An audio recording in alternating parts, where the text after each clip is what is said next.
안녕하세요. 성도 여러분 반갑습니다. 김관우 목사입니다. 오늘 르꼬큐티 함께 하겠습니다.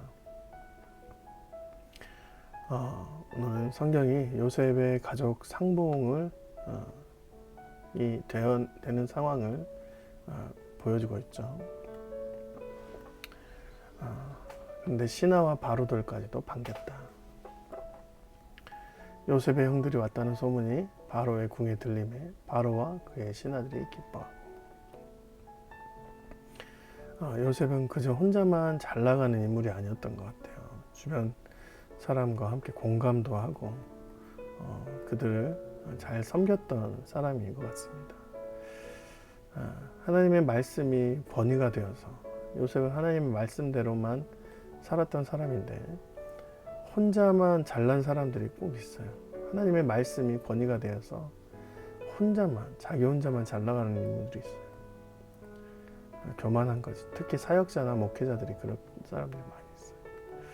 사람들과 소통 못하고 자신들의 큰 권위를 가진 것처럼 부리는 자리에 있게 되는 경우가 많습니다.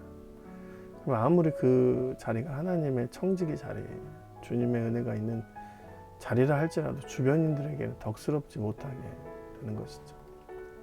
하나님의 뜻을 잘못 오용한 것입니다.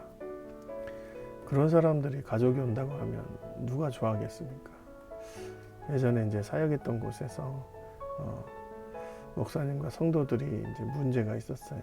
그런데 나중에 교회를 그만두고 목사님이 나갔는데, 그 이유 중에 하나가 혼자 계신 어머님을 교회 사택에 모시고 살고 있었다고 해서 문제가 된 거예요. 여러분, 어머님이 사택에 계신 것이 문제였겠습니까? 그분의 성품이 교회인들에게 인정받지 못했기 때문에, 그런 자신만 살아가는 그런 욕심이 있었기 때문에 그런 것 같습니다. 신하와 바로까지도 그 일에 대해서 기뻐했다고 얘기하는 거 보니까 요셉이 정말 그들에게도 잘했습니다. 그래서 형제들과 온 가족을 자신의 땅에 거주하게 하는 것은 정말 귀한 일이죠. 애굽과 히브리 민족은 완전히 격이 달라서 그들을 애굽 사람으로 받아들인 것 자체를 쉽지 않은 일인데, 바로와 그의 신하들이 충분히 그렇게 했다라고 얘기를 하는 것이죠. 바로는 요셉에게 이르되 내 형들에게 명령하기를 너희는 이렇게 하여 너희 양식을 싣고 가서 가나안 땅에 이르거든 너희 아버지와 너희 가족을 이끌고 내게로 오라. 내가 너희에게 애굽 땅에 좋은 땅을 주리니 너희가 나라에 기름진 것을 먹으리라. 바로의 명으로 그렇게 온 가족이 오게 됩니다. 최고의 것으로 준비되었어요. 땅까지 준다고 말합니다. 이제 명령을 받았으니 이렇게 하라. 너희는 애굽 땅에서 수레를 가져다가 너희 자녀와 아내를 태우고 너희 아버지를 모셔오라. 또 너희의 기구를 아끼지 말라. 온 애굽 땅에 좋은 것이 너희 것입니다. 너희 기구를 아끼지 말라는 말은 가나안 땅에 있었던 물건 챙겨오지 말고 애굽에서 좋은 거 많으니까 다 버리고 오라는, 몸만 오라는 것입니다. 다 챙겨서 줄 테니까 몸만 오라는 것입니다. 요셉이 바로 밑에서 총리로 일한 지가 벌써 9년, 10년이 다 돼가고 있어요. 그런데도 불구하고 그들에 대해서 신임을 받고 있었죠. 모든 것이 하나님의 풍성함으로 되어진 것입니다. 그러니까 제일 적게 잃은 것은 돈을 잃은 겁니다. 제일 많이 잃은 것은 건강을 잃은 것이죠. 우리가 제일 작은 것으로 제일 큰 것을 얻는 것은 실은 제일 작은 돈으로 주변 사람을 얻는 거예요. 그래서 우리가 돈 때문에 사람에게 인색해서는 안 될 것이죠. 그리고 형제들이 드디어 애굽에서 가나안 땅에 도착해서 야곱에게 이 소식을 전하죠. 그들이 애굽에서 올라와 가나안 땅으로 들어가서 아버지 야곱에게 이르러 알려 이르되 요셉이 지금까지 살아있어 애굽 땅의 총리가 되었더이다. 야곱이 그들의 말을 믿지 못하여 어리둥절하더니, 꿈과 같은 얘기입니다. 아무리 이렇게 좋은 소식이라 하더라도 믿겨지지가 않아요. 요셉이 17살 나가서 지금 40세가 넘게 되었는데 살아있는 것 자체가, 그가 애굽 땅에서 살아있는 것 자체가 말이 안 될 정도로 믿겨지지 않은 소식인데, 또 애굽의 총리가 됐다는 말은 정말 어마어마한 이제 사건인 것이죠.